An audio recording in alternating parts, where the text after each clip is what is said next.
तो मूवी की शुरुआत में हम एक कंस्ट्रक्शन वर्कर सलाम को देखते हैं, जो कि अपने बाकी साथियों के साथ एक जगह बैठकर शराब पी रहा होता है। वहाँ बाहर काफी तेज बारिश हो रही थी। ये देख सलाम अपने साथियों से कहता है कि मुझे याद नहीं आ रहा है कि मैंने कंस्ट्रक्शन साइट का मेन स्विच बंद किया है कि नहीं। चलो साथ में चलकर देखाते हैं, नहीं तो इस तेज बारिश में शॉर्ट सर्किट होने का खतरा है। तब सलाम अपने दोस्तों के साथ गाड़ी से मेन बिल्डिंग के पास पहुँचता है और मेन स्विच को चेक करने जाता है। तभी उसे चमकते हुए बिजली की रोशनी में वहाँ कोई आदमी खड़ा दिखता है, जिससे सलाम पूछता है कि तुम कौन हो, लेकिन वो आदमी सलाम की बात का जवाब दिए बिना ही वहाँ से भाग जाता है। और वहाँ पर सलाम को एक लड़की दिखती है जो कि एक कॉलेज स्टूडेंट थी। दरअसल वो अनजान आदमी इस लड़की के साथ बलात्कार करके यहाँ से भाग गया था। इस लड़की की हालत देख सलाम जल्दी से उसे हॉस्पिटल लेकर पहुँचता है, जहाँ उस लड़की के पिता, पुलिस, मीडिया और उस लड़की के सारे कॉलेज के दोस्त आ जाते हैं। तब यहाँ पता लगता है कि इस लड़की का नाम टेरेसा है, जो कि अपने कॉलेज के यूथ फेस्टिवल से देर रात घर आ रही थी। तभी रास्ते से उसे किसी अनजान इंसान ने किडनैप कर लिया और उसकी ये हालत कर दी। अब टेरेसा को होश नहीं आया था और उसकी हालत काफी ज्यादा खराब थी, तो उसे आईसीयू में भर्ती किया जाता है और इस केस को डीसीपी हरीश हैंडल कर रहे थे, जिनसे डॉक्टर बताती है कि टेरेसा की गर्दन में काफी ज्यादा चोटें आई हैं। बाकी उसकी हालत अभी नाजुक है, इसलिए ऑब्जर्वेशन में रखा गया है। वो कोमा में भी जा सकती है। साथ ही वो बताते हैं कि इस लड़की के साथ बलात्कार हुआ है। टेरेसा की बॉडी में डॉक्टर्स को किसी और का सीमेंट तो मिला था, लेकिन जिस चैन से उसका गला घोटा गया था उसमें किसी के भी उंगलियों के निशान नहीं थे। हरीश सलाम से इस बारे में पूछता है तो वो बताता है कि हम लोग 7 बजे तक काम धंधा बंद करके आ जाते हैं। पिछली रात बारिश ज्यादा हो रही थी तो मैं मेन स्विच देखने के लिए गया था। उस वक्त वहाँ पर काफी अंधेरा था, इसलिए मैं उस आदमी का चेहरा नहीं देख पाया, पर अगर वो मेरे सामने पड़ जाए तो मैं उसे पहचान लूंगा। सलाम ये भी बताता है कि साइट का नाइट वॉचमैन भी 9 बजे वहाँ आता है, यानी कि उस आदमी को पता था कि 7 से 9 बजे के बीच वहाँ कोई नहीं रहता, इसलिए उसने इस जगह को चुना। पुलिस काफी ज्यादा पूछताछ करती है पर उन्हें कोई भी सुराग नहीं मिलता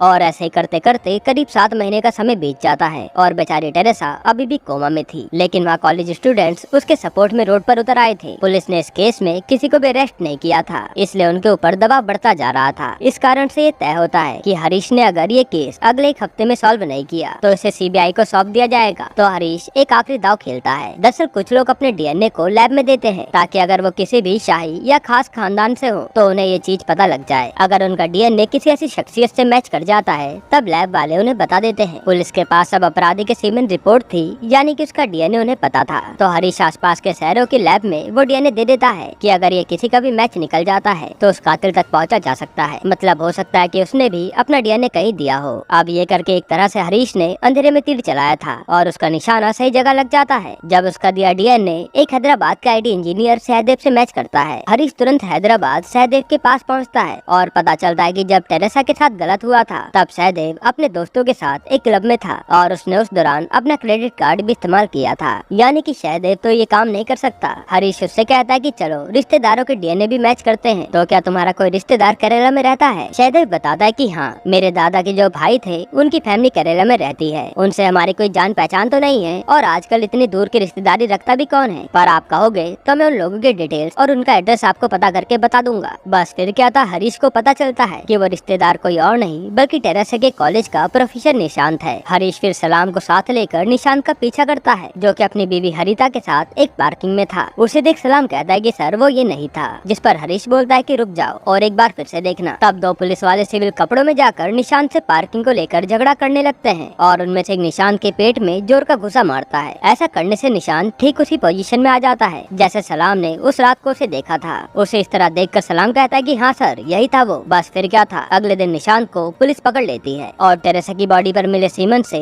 जब निशांत का डीएनए मैच किया जाता है तो वो मैच कर जाता है और अब उसके खिलाफ केस शुरू होता है, जहाँ पब्लिक प्रोसिक्यूटर थॉमस उस लड़की टेरेसा की तरफ से लड़ रहे थे। वो निशांत के खिलाफ सारे सबूत पेश करते हैं। साथ ही सलाम भी निशांत के खिलाफ कोर्ट में गवाही देता है, यानी ये साबित हो चुका था कि ये बलात्कार निशांत ने किया था, जिस कारण जज उसे 7 साल की सजा सुनाते हैं। फिर कोर्ट से जेल जाते वक्त निशांत हरीश से कहता है कि सर आप बहुत बड़ी गलती कर रहे हो, मैं पूरी तरह से निर्दोष हूँ। लेकिन हरीश उसकी बात पर बिल्कुल ध्यान नहीं देता। अब हमें 7 साल बाद का सीन दिखाते हैं, जहाँ टेरेसा अभी कोमा में थी और उसके पिता आज भी उसका इलाज करवा रहे थे, इस उम्मीद में कि वो ठीक हो जाएगी। बात करें हरीश की तो वो कुछ दिनों में रिटायर होने वाला था। फिर जब वो सुबह जॉगिंग कर रहा होता है तब यहाँ के एमएलए मैथ्यू के लोग उसे आकर धमकाने लग जाते हैं, जिनका हरीश कोई जवाब नहीं देता और वो सभी हरीश को धमका कर चले जाते हैं। दरअसल हरीश ने एमएलए को डॉलर स्मगलिंग में पकड़ा था। उसकी बेल तो हो गई थी, लेकिन हरीश कोर्ट में उसके खिलाफ बयान देने वाला था। हरीश वो बयान ना दे इसलिए एमएलए ने अपने आदमियों को उसको धमकाने के लिए भेजा था। इधर अपनी सजा पूरी करके निशांत भी जेल से बाहर आ जाता है, जो कि जब अपने दोस्त से मिलने जाता है तो वो उसे उसे देखकर काफी खुश होता है। तभी वहाँ पर निशांत की पत्नी हरिता उसकी बेटी के साथ आती है, मगर वो जब निशांत को देखती है तो उससे बात किए बिना वहाँ से चली जाती है। अब इस तरफ निशांत को उसकी पत्नी हरिता ने गुनहगार मानकर बात करना ही छोड़ दिया था, तो उधर हरीश अपने रिटायरमेंट की खुशी में पार्टी कर रहा था। वो थॉमस से बताता है कि मुझे करीब 60 लाख रुपए का रिटायरमेंट फंड मिलने वाला है, जिससे मैं अपने बेटे को विदेश पढ़ने के लिए भेज दूंगा और मैं इस घर को बेचकर अपनी बाकी की जिंदगी आराम से गाँव में बिताऊंगा। फिर 2 दिन बाद जब हरीश अपने रिटायरमेंट फंक्शन को अटेंड कर रहा होता है, तब उसके पास थॉमस का कॉल आता है, जो बताता है कि निशांत ने अपने केस को रीओपन करवाने के लिए हाई कोर्ट में अर्जी डाली है, जो कि कोर्ट ने एक्सेप्ट भी कर ली है। इस पर हरीश कहता है कि क्या ऐसा हो सकता है, कोई अपने गुनाह की सजा काटने के बाद भी क्या उस केस को ओपन करवा सकता है। थॉमस कहता है कि हाँ, ऐसा पहली बार हुआ है, पर ये किया जा सकता है। हरीश बोलता है कि मुझे क्या करना है, मैं तो रिटायर होने वाला हूँ। इस पर थॉमस कहता है कि हमने सलाम से कांटेक्ट करने की कोशिश की, पर वो कहाँ है कुछ पता नहीं चल रहा। अगर वो नहीं आए तो निशांत पूरी तरह से फ्री हो जाएगा और हो सकता है कि वो टेरेसा को मारकर अपना बदला पूरा करने की कोशिश करे। तब थॉमस के कहने पर हरीश उसके साथ सलाम के घर जाता है, जिसकी बीवी बताती है कि वो घर पर नहीं है और इस वक्त वो किसी काम के सिलसिले में कोयम्बतूर गया हुआ है। यहाँ हरीश सलाम की बीवी से बताता है कि उसका कोर्ट में आना और अपनी गवाही पर कायम रहना कितना जरूरी है। उससे बात हो तो उसको कोर्ट की तारीख पर आने के लिए बोल देना। अब कोर्ट की पहली तारीख लगती है और निशांत जज से कहता है कि मैंने जेल में रहने के दौरान अपनी लॉ की डिग्री पूरी कर ली है, तो क्या मैं अपना केस लड़ सकता हूँ। जज निशांत को उसका केस लड़ने की इजाजत दे देते हैं और सबसे पहले निशांत इस केस के प्राइम विटनेस सलाम को बुलाता है। अब वो सलाम से सवाल करता है कि तुम कहाँ थे। इस पर वो कहता है कि मैं कोयम्बतूर गया हुआ था। निशांत कहता है कि तुम डी एडिक्शन सेंटर में थे ना, जहाँ तुम पिछले 7 सालों में 6 बार जा चुके हो, पर शायद आज भी तुम्हारी शराब नहीं छूटी। फिर निशांत जज से बताता है कि जिस बिल्डिंग में ये केस हुआ था वहाँ पर कोई बिजली उस वक्त थी ही नहीं, और पुलिस ने अपनी रिपोर्ट में लिखा कि सलाम ने मुझे गरजती हुई बिजली में देखा था, जिस दौरान वो खुद शराब के नशे में धुत था। पर पुलिस ने बात अपनी रिपोर्ट में नहीं लिखी, क्योंकि कोर्ट में एक शराबी की गवाही नहीं मानी जाती। इस तरह से पहले दिन निशांत ने पुलिस के प्राइम विटनेस को ही झुठला दिया था। इसके बाद निशांत केरला सेंट्रल लेबोरेटरी के मेन डॉक्टर को बुलाता है, जिन्होंने निशांत की डीएनए रिपोर्ट को उस सीमेंट से मैच किया था। पूछताछ से पता चलता है कि लेबोरेटरी 3 साल पहले बंद हो गई है। निशांत बोलता है कि मैं कोर्ट में साबित कर दूंगा कि ये लेबोरेटरी गलत रिपोर्ट बनाने के लिए बदनाम है, इसके लिए मैं कुछ और गवाहों को पेश करना चाहता हूँ। ये सुनते थॉमस ऑब्जेक्शन करते हुए कहता है कि नियम के अनुसार बिना पहले बताए निशांत ऐसे गवाह पेश नहीं कर सकता। जज कहता है कि ठीक है निशांत, आप थॉमस को गवाहों की लिस्ट दे दो, अगली सुनवाई में आप उन्हें पेश कर देना। तब निशांत जज से विनती करता है कि इस केस के चलते मेरी जिंदगी और काम दोनों प्रभावित हुए हैं। मैं चाहता हूँ कि बार काउंसिल मुझे टेम्पररी लाइसेंस दे दे जब तक कि ये केस चल रहा है, ताकि मैं भी अपने जीने भर का कुछ कमा पाऊँ। तब जज उसे इसकी इजाजत दे देते हैं और बार काउंसिल से वकालत का टेम्पररी लाइसेंस निशांत को मिल जाता है। फिर अगली सुनवाई पर निशांत सबसे पहले स्मिता नाम की लेडी को बुलाता है, जिसके पति ने केरला सेंट्रल लेबोरेटरी की रिपोर्ट के बिना पर अपनी पत्नी के खिलाफ केस किया था कि उसकी बेटी का डीएनए उससे मैच नहीं कर रहा है। फिर वो लेडी कहती है कि जब मैंने उसी रिपोर्ट को दिल्ली और हैदराबाद के लैब में चेक करवाया, तब मेरी बेटी का डीएनए मेरे पति के डीएनए से मैच हुआ और मैं ये केस जीत गई। फिर अगला गवाह था जॉन, जिसने एक आदमी को कोई जमीन बेची थी, पर उस आदमी ने उल्टा जॉन पर ही केस कर दिया था कि उसने जाली कागज दिखाकर उसे जमीन बेची है। असल में वो जमीन जिनकी थी वह लैब की रिपोर्ट के अनुसार जॉन का डीएनए उनसे मैच नहीं कर रहा था, यानी कि वो उसकी पुश्तैनी जमीन नहीं थी। फिर भी उस पर ये इल्जाम था कि उसने ये जमीन ये कहकर बेची कि ये हमारी खानदानी जमीन है। फिर वो कहता है कि मैंने उस रिपोर्ट को दूसरी लैब से चेक करवाया तो ना ही पेपर्स जाली थे और ना ही मेरी डीएनए रिपोर्ट। इस आधार पर मैं भी केस जीत गया। अब निशांत का आखिरी गवाह एक चोर मुर्गन था, जो कि कोर्ट को बताता है कि टेरेसा के साथ जो कुछ भी हुआ उस रात वो मैंने ही किया था। इस क्राइम को करने के बाद मैं अंडरग्राउंड हो गया, पर जब मैंने देखा कि इस केस में निशांत को पकड़ लिया गया है तो मैं अपने चोरी चकारी के काम में लग गया। ऐसी एक चोरी में मुझे पुलिस वालों ने पकड़ लिया और अब 2 महीनों में मैं छूटने वाला हूँ। और वो कहता कि मैं अब इस पाप के बोझ को और नहीं सह सकता और अब मैं पश्चाताप करके भक्ति के मार्ग पर चलना चाहता हूँ, इसलिए मैंने ये गुनाह कबूल किया। निशांत बेगुनाह है और एक क्राइम मैंने ही किया है। फिर निशांत बताता है कि एक ऐसे केस की वजह से हाई कोर्ट के ऑर्डर पर 2 साल पहले इस लैब को रिनोवेशन के नाम पर बंद कर दिया गया। फिर वो कहता है कि 7 महीने से इन्वेस्टिगेटिंग ऑफिसर टेरेसा के गुनहगार को पकड़ नहीं पाए, तो ये केस सीबीआई के पास जाने वाला था। तब पुलिस पर दबाव बढ़ रहा था तो उन्होंने मेरे खिलाफ जबरदस्ती का सबूत बनाकर मुझे अंदर कर दिया। यहाँ तक कि डीएनए रिपोर्ट भी ऐसी जगह से बनवाई जो कि गलत रिपोर्ट बनाने के लिए मशहूर है। आगे निशांत एक और केस का हवाला देते हुए कहता है कि ऐसे एक केस में कोर्ट ने इन्वेस्टिगेटिंग ऑफिसर से कंपनसेशन दिलवाया था। फिर वो कहता है कि मैं जानता हूँ कि मेरे केस में कोर्ट की कोई गलती नहीं है, जो भी सबूत उनके सामने पेश किए गए उस आधार पर फैसला हुआ है। बाकी उसमें गलती इन्वेस्टिगेटिंग ऑफिसर की है, जिन्होंने सबूत बनाकर पेश किए, इसलिए मुझे भी उन्हीं से कंपनसेशन दिलवाया जाए। फिर जज अब फैसला सुनाते हैं और निशांत को इस जुर्म से बरी कर देते हैं। साथ ही वो हरीश को एज अ कंपनसेशन निशांत को 70 लाख ₹1,00,000 देने के लिए कहते हैं। इस एक फैसले से निशांत लोगों की नजरों में हीरो और हरीश विलन बन गया था। यहाँ तक कि निशांत की बीवी ने भी उसे माफ कर दिया था और उसकी लाइफ फिर से ट्रैक पर लौट आई थी। इस तरफ हरीश के घर मैथ्यू के गुंडे पत्थर फेंकते हैं और इस पॉइंट पर उसे अपने परिवार को सेव करना था, इसलिए वो अपनी फैमिली को गाँव ले जाकर छोड़ देता है। अब कोर्ट के फैसले से हरीश बिल्कुल भी खुश नहीं था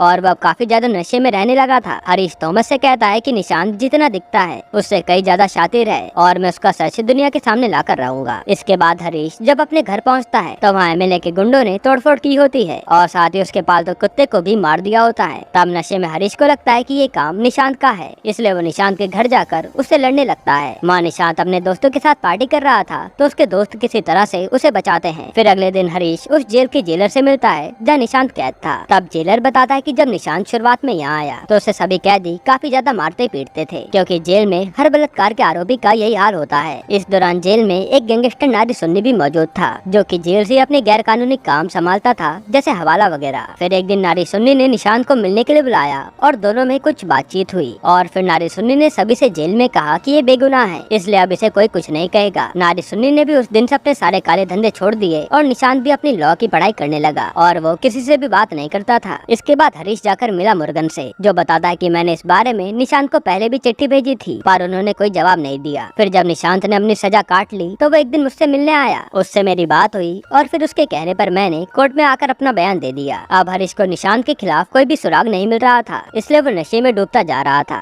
और जहाँ एक तरफ वो डिप्रेशन में था तो दूसरी तरफ निशांत ने अपनी एक नई लॉ फर्म खोल ली थी और आए दिन उसका टीवी या रेडियो पर इंटरव्यू वगैरह चलता रहता था। अब एक दिन उसकी लॉ फर्म में 3 लड़कियां ज्वाइन होने के लिए आती हैं और वो निशांत के अंडर ही प्रैक्टिस करना चाहती थी। उनसे निशांत ने कहा कि मैंने ये फर्म गरीबों का केस लड़के उनकी मदद के लिए शुरू की है, तो हर केस में पैसे नहीं मिलते, कुछ तो मैं फ्री में भी लड़ता हूँ, इसलिए अगर तुम्हें मंजूर है तो मेरे साथ जुड़ सकती हो। तब निशांत की ये शर्त मानकर तीनों लड़कियां उसकी फर्म को ज्वाइन कर लेती हैं। दूसरी ओर हरीश की पत्नी थॉमस को कॉल करके हरीश के बारे में बताती है कि आजकल उन्हें पता नहीं क्या हो गया, वो दिन रात पीते ही रहते हैं, आप उन्हें समझाइए कि जो हो गया उसे भूल जाए। फिर जब थॉमस हरीश के घर उससे मिलने जाता है तब हरीश निशांत के लॉ फर्म में काम करने वाली एक लड़की अरुणिमा की फोटो को देख रहा था। वो थॉमस से कहता है कि मैंने निशांत के खिलाफ सबूत जुटाने की कोशिश की पर मुझे कुछ भी हासिल नहीं हुआ, लेकिन मुझे पता है कि वो बहुत ही शातिर है और उसका अगला निशाना ये लड़की अरुणिमा हो सकती है। हरीश की इस बात पर थॉमस कहता है कि मुझे लगता है कि शायद हमसे गलती हो गई, शायद निशांत बेगुनाह था, मैंने सच कबूल कर लिया है और अब तुम भी इसे मान लो। पर हरीश कहाँ मानने वाला था, वो अरुणिमा का रोज पीछा करना शुरू कर देता है। फिर एक रात अचानक से अरुणिमा का किडनैप हो जाता है। ये चीज जब हरीश को पता चलती है तो वो उसे ढूंढते हुए एक पब्लिक टॉयलेट में पहुंचता है जहां अरुणिमा बेहोश पड़ी थी, जिसे जब होश आता है तो वो हरीश को ही किडनैपर समझकर वहां से भाग जाती है। फिर वो पुलिस से हरीश की कंप्लेन कर देती है और उन्हें बताती है कि पिछले कुछ दिनों से ये मेरा पीछा भी कर रहा था। बस फिर क्या था, हरीश को अरेस्ट कर लिया जाता है और ये खबर आग की तरह पूरे शहर में फैल जाती है कि डिप्रेशन में आकर हरीश ने एक लड़की के साथ गलत करने की कोशिश की और इस न्यूज के बाद शहर के सारे लॉयर हरीश के केस को लड़ने से मना कर देते हैं, यहाँ तक कि थॉमस भी। फिर निशांत एक दिन हरीश से मिलने आता है और कहता है कि आप इन पेपर्स पर साइन कर दीजिए, मैं आपका केस लड़ूंगा और हम कोर्ट में साबित करेंगे कि ये सब आपने अपने होश हवास में नहीं किया बल्कि शराब के नशे में किया, इससे आपको सजा कम मिलेगी। यहाँ पर हरीश हंसते हुए कहता है कि मुझे तुम्हारे बारे में सब कुछ पता चल गया है, क्या आखिर तुमने ये सब कैसे किया, और वो बताना शुरू करता है। तब कहानी फ्लैशबैक में जाती है। दरअसल जब नारी सुन्नी ने निशांत को मिलने के लिए बुलाया था तब वो अपने पैसों पर लगने वाले टैक्स के बारे में फोन पर बात कर रहा था। ये देख निशांत ने उससे कहा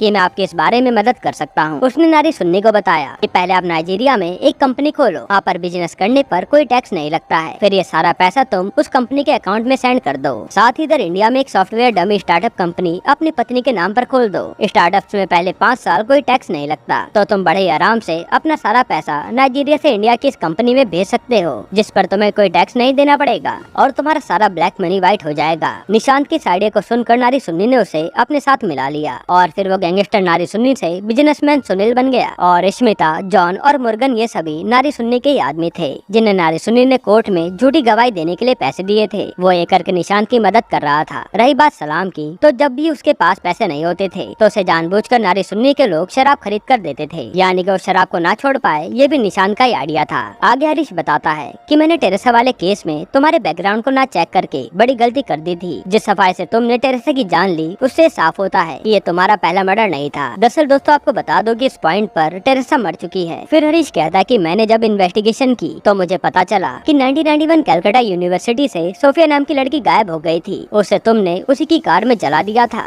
इसके बाद जब तुम बनारस में अपना पीजी कर रहे थे तब वहाँ की एक यूनिवर्सिटी स्टूडेंट सुनीता भी गायब हो गई थी, जिसकी लाश पूरे 4 साल बाद यूनिवर्सिटी को दोबारा से रिन्यू करने के दौरान जमीन से मिली। इन दोनों ही लड़कियों का बलात्कार करके तुमने उन्हें मारा था। ये सब सुनकर निशांत थोड़ा मुस्कुराता है और कहता है कि तुम एक केस भूल गए। मैंने अपने पड़ोस की एक लड़की के साथ बलात्कार करके उसका गला घोटकर मारा था, वहीं से मैंने शुरुआत की थी। फिर वो कहता है कि मुझे लड़कियों का गला दबाते वक्त उनकी चीख सुनने में बहुत मजा आता है। जानते हो मैंने उसकी लाश कहाँ दफनाई है? उसे मैंने एक जमीन में गाड़ा और उसके ऊपर एक आम का पेड़ लगा दिया। उस लड़की का भाई और मैं साथ में आम के पेड़ से आम तोड़कर खाते थे। सच में बहुत मजा आता था। निशांत की बातें सुनकर हम समझ पाते हैं कि वो कितना शातिर और सन की सीरियल किलर है। आगे वो कहता है कि मैं जानता हूँ कि तुम मुझ पर नजर रख रहे थे, इसलिए मैंने पहले तुम्हें अरुणिमा को किडनैप करके फंसाया और फिर अब उसकी जगह मैंने रेडियो वाली लड़की को अपना शिकार बनाया है जिसने मेरा इंटरव्यू लिया था। थोड़ा सा पैटर्न मुझे बदलना पड़ा ताकि तुम जब बाहर निकलो तो दोबारा से अंदर चले जाओ। दरअसल निशांत ने उस रेडियो वाली लड़की को हरीश के घर पर बांध कर रखा है और जब तक हरीश बाहर निकलेगा तब तक उसकी मौत हो जाएगी, जिससे हरीश के घर उसकी सड़ी लाश मिलेगी और इससे वो दोबारा अरेस्ट हो जाएगा। फिर निशांत कहता है कि किसी को टेरेसा का भी पता ना चलता, पर वहाँ अचानक से सलाम आ गया और मुझे 7 साल जेल में गुजारने पड़े। ये सुनकर हरीश निशांत को मारने लगता है, पर पुलिस निशांत को छुड़ाती है और निशांत वहाँ से चला जाता है। फिर यहाँ से वो सीधा हरीश के घर उस लड़की को मारने जाता है, मगर वहाँ वो लड़की नहीं बल्कि निशांत की बीवी हरिता थी। ये देख वो दंग रह जाता है। इसी के साथ पुलिस वालों के साथ यहाँ पर हरीश आता है। फिर वो निशांत से बताता है कि शुरुआत से ही मेरी नहीं बल्कि पूरे केरला पुलिस की तुम पर नजर थी। असल में हरीश ने निशांत को बस दिखाने के लिए शराबी और डिप्रेशन में होने का नाटक किया ताकि निशांत को लगे कि वो जो कर रहा है वो सही है, और ये सब अरेस्ट वगैरह हर चीज हरीश की चाल थी। यहाँ निशांत का ये रूप हरिता देखकर उसे चाटा लगा देती है और टेरेसा भी जो मर चुकी थी, तो इस बार बलात्कार के सेक्शन के साथ निशांत पर मर्डर का केस भी चलाया जाता है, जिसमें उसे और नारी सुन्नी सहित निशांत का साथ देने वाले सभी लोगों को सजा सुनाई जाती है। फिर मूवी के आखिरी सीन में एमएलए मैथ्यू अपने लोगों के साथ कहीं जा रहा होता है, तभी उसे हरीश रोकता है और अपने मरे हुए कुत्ते का फोटो दिखाते हुए कहता है कि तुमने जॉन विक मूवी तो देखी होगी, उसमें हीरो कैसे अपने पालतू कुत्ते का बदला लेता है, तो अब तुम लोग समझ लो कि मैं तुम्हारा क्या हाल करूंगा। यानी कि अब हरीश मैथ्यू का भी कुछ दर्दनाक हाल करने वाला है। इसी के साथ ये मूवी खत्म होती है।